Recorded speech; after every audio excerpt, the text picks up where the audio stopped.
आज मैं आपको अभ्यास के प्रश्न उत्तर करवाऊंगी चैप्टर नंबर 12 के। चैप्टर नंबर 12 क्या है बेटा हमारा? विद्युत और परिपथ। चैप्टर नंबर 12 क्या नाम है इसका बेटा? विद्युत और परिपथ।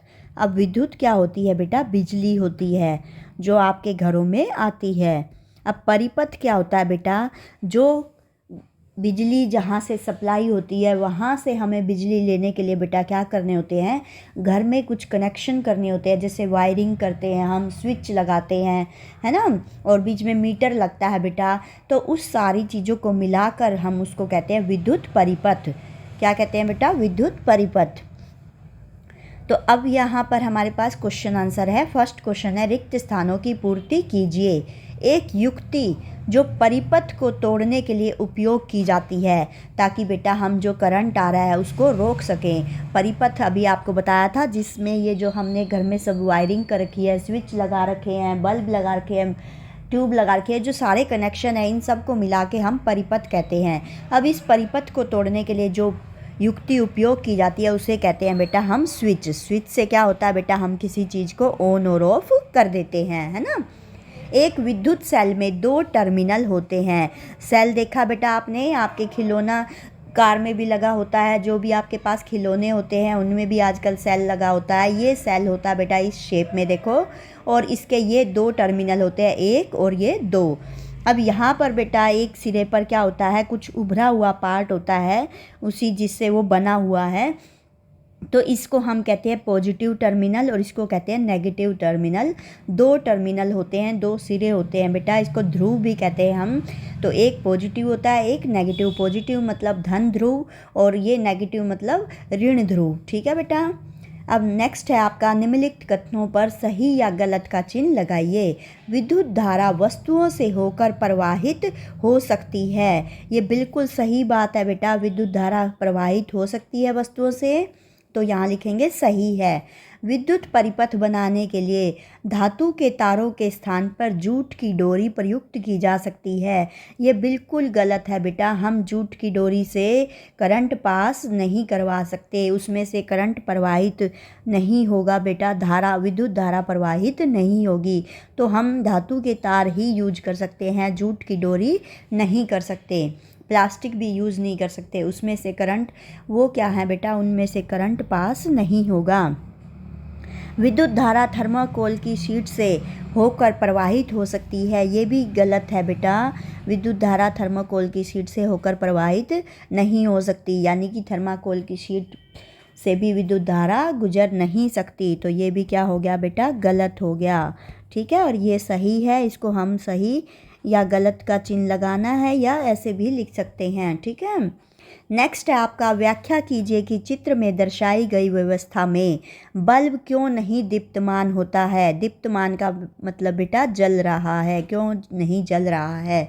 देखो आपको ये कनेक्शन दिख रहा है बेटा, यहाँ से ये जो परिपथ है, ये परिपथ है बेटा, ये सेल लगाया आपने, ये डिटेक्टर लगाया है जिससे आप चेक करते हो। ये जोड़ने के लिए बेटा इसको लोहे से जोड़ा गया है। ये बल्ब है बेटा, और ये जो बीच में दिख रहा है आपको ये वायरिंग है। लेकिन यहाँ से आप देख रहे हो बेटा ये परिपथ क्या है? खुला हुआ है। ये पूरा जो मिला के बेटा होता है, इसको पूरे को हम कहते हैं, पूरे जो वायरिंग हो रही है इसको हम परिपथ कह रहे हैं। लेकिन ये जो परिपथ है बेटा, बीच में से आप देख रहे हो यहाँ से खुला हुआ है। खुला परिपथ मतलब पूरा कनेक्शन नहीं हो रहा, तो इसलिए बल्ब दीप्तमान नहीं हो रहा है बेटा। समझ में आया? दिए गए परिपथ में तार का एक सिरा विद्युत सेल से सीधा बल्ब से जुड़ा है। ये देख रहे हो बेटा, ये सेल से सीधा बल्ब से जुड़ा है, और दूसरा सिरा एक रोधक से जुड़ा है। ये रोधक है बेटा जो क्या कर रहा है? प्रकाश को गुजरने से रोक रहा है, क्योंकि इसमें बीच में क्या आ गया बेटा? प्लास्टिक आ गया है ना। इस कारण परिपथ पूरा नहीं होता और बल्ब दीप्तमान नहीं होता। जब बीच में बेटा प्लास्टिक लगा दी है और ये वायरिंग भी यहाँ अगर मान लो इसको पूरा भी कर दे तो बीच में ये प्लास्टिक आ गई बेटा। प्लास्टिक में से क्या होता है? ये करंट जो होता है, विद्युत धारा जो होती है वो प्रवाहित नहीं हो सकती, इसलिए बल्ब जो है, सॉरी बेटा, बल्ब दीप्त नहीं हो रहा है। विद्युत धारा प्रवाहित होती है और बल्ब दीप्त होता है। तो आप कहोगे तार का एक सिरा विद्युत सेल से सीधा बल्ब से जुड़ा है और दूसरा सिरा एक रोधक से जुड़ा है। तो यहाँ पर इसका क्या नाम हो गया बेटा? रोधक। क्या नाम हो गया? रोधक। ये सेल दिख रहा है आपको बेटा? ये है हमारा सेल। सेल होता है, इसको हिंदी में ऐसे सेल बोल रहे हैं। और यहाँ पर ये बल्ब है बेटा। क्या है? ये हमारा बल्ब है। समझ में आ रहा है बेटा? पूरा जो कनेक्शन है ये परिपथ है और यहाँ पर जो ये वायरिंग पूरी कर दी हमने, लेकिन बीच में ये क्या लगा हुआ है? एक प्लास्टिक का है, जो जिससे डिटेक्टर हम कहते हैं, जिससे हम चेक करते हैं कि इसमें से करंट आ रहा है या नहीं आ रहा। अब इसमें बीच में प्लास्टिक आ गई बेटा, इसलिए ये बल्ब दीप्तमान नहीं हो रहा, क्योंकि ये यहाँ से विद्युत धारा को प्रवाहित होने से रोक रहा है। नेक्स्ट है आपका बेटा, चित्र में दर्शाए गए आरेख को पूरा कीजिए और बताइए कि बल्ब को दीप्तमान करने के लिए तारों को स्वतंत्र सिरों को किस प्रकार जोड़ना चाहिए। अब ये तार दिख रही है बेटा, ये तार को हमें क्या करना है, किस तरह जोड़ना है कि ये बल्ब जो है दीप्तमान हो जाए। ये क्या है बेटा? सेल है। सेल इसको इंग्लिश में ऐसे लिखते हैं। ये बल्ब है आपका, दिख रहा है आपको बेटा? जैसे पिछली पिक्चर में था वही इसमें है। इसमें हमें कनेक्शन को पूरा करना है। उसमें एक विद्युत रोधी लगा था और इसमें देखो, बल्ब को दीप्तमान करने के लिए स्वतंत्र तार के एक सिरे को बल्ब के एक टर्मिनल से और दूसरे टर्मिनल को तार द्वारा विद्युत सेल से जोड़ना चाहिए। देखो, देख रहे हो बेटा? ये स्वतंत्र तार के एक सिरे को, ये दिख रही है, ये स्वतंत्र तार है जो ये खुली पड़ी है बेटा। इसके एक सिरे को बल्ब के एक टर्मिनल से यहाँ से जोड़ देना है बेटा। ये बल्ब के एक टर्मिनल से जुड़ गया और दूसरे टर्मिनल को तार द्वारा विद्युत सेल से जोड़ना चाहिए। अब ये दिख रहा है बेटा, ये विद्युत सेल का कनेक्शन आ रहा था, यहाँ पर हमने इस तार को जोड़ दिया है। दिख रहा है बेटा? ये दूसरा टर्मिनल, ये सेल का यहाँ पर एक टर्मिनल है और यहाँ पर दूसरा टर्मिनल है। तो हमने क्या करा, दूसरे एक बल्ब के, यहाँ देखो बेटा, स्वतंत्र तार के एक सिरे को बल्ब के एक टर्मिनल से जोड़ दिया ये, और दूसरे टर्मिनल को, यहाँ जो ये दिख रहा है, दूसरे टर्मिनल को हमने तार द्वारा किससे जोड़ दिया? विद्युत सेल से जोड़ दिया। क्लियर है बेटा? नेक्स्ट है आपका, विद्युत स्विच को उपयोग करने का क्या प्रयोजन है। स्विच का बेटा क्या फ़ायदा है जो हम लगाते हैं बीच में विद्युत स्विच। कुछ विद्युत साधित्रों के नाम बताइए जिनमें स्विच उनके अंदर ही निर्मित होते हैं। जिनमें स्विच बेटा पहले से ही उनके अंदर ही लगे होते हैं। तो देखो, स्विच की मदद से बल्ब को जलाना, दीप्तमान करना बहुत आसान है, इसलिए बेटा हम स्विच लगाते हैं। अगर हम वायरिंग को बार बार छेड़ेंगे, उस कनेक्शन को बार बार हाथ लगाएंगे तो हमें करंट भी लग सकता है। इसलिए हम बीच में क्या लगा देते हैं बेटा? स्विच, ताकि स्विच की मदद से हम बल्ब को आसानी से जला सके, दीप्तमान कर सके। दीप्तमान का मतलब बेटा जलाना ही है। ये बहुत आसान हो जाएगा, क्योंकि परिपथ को बार बार तोड़ने के लिए बल्ब को उसके स्थान से उतारना पड़ता है। मान लो हम स्विच नहीं लगाएंगे तो हमें क्या करना पड़ेगा? बार बार बल्ब को उतारना पड़ेगा, जबकि स्विच की मदद से परिपथ को जोड़ना और तोड़ना सुगम होता है। सुगम मतलब आसान हो जाता है बेटा, इसलिए हम स्विच लगाते हैं ताकि हमें परिपथ को बार बार तोड़ना और जोड़ना पड़े तो हम स्विच की सहायता से कर सकें। प्रश्न 4 के चित्र में सुरक्षा पिन की जगह यदि रबड़ लगा दे तो क्या बल्ब दीप्तमान होगा। रबड़ लगाने से बेटा, ये प्रश्न 4 का चित्र अभी आपने देखा था, ये है हमारा प्रश्न 4 का चित्र, दिख रहा है बेटा? ये है। अब ये कह रहा है क्या यहाँ पर हम अगर रबड़ लगाएं तो सुरक्षा पिन की जगह यदि रबड़ लगा दे तो क्या बल्ब दीप्तमान होगा, मतलब जलेगा? नहीं बेटा, सुरक्षा पिन की जगह रबड़ लगाने से बल्ब दीप्तमान नहीं होगा, क्योंकि रबड़ विद्युत रोधक है। मतलब इसमें से, रबड़ में से विद्युत धारा प्रवाहित नहीं हो सकती। इसी तरह से बेटा प्लास्टिक भी विद्युत रोधक है, जिसके लकड़ी भी विद्युत रोधक है, जिसके कारण विद्युत इसमें से नहीं गुजर सकती। ठीक है, रबड़ क्या है? विद्युत रोधक है। तो हम सुरक्षा पिन की जगह रबड़ नहीं लगा सकते, क्योंकि रबड़ लगाने से बल्ब दीप्तमान नहीं होगा।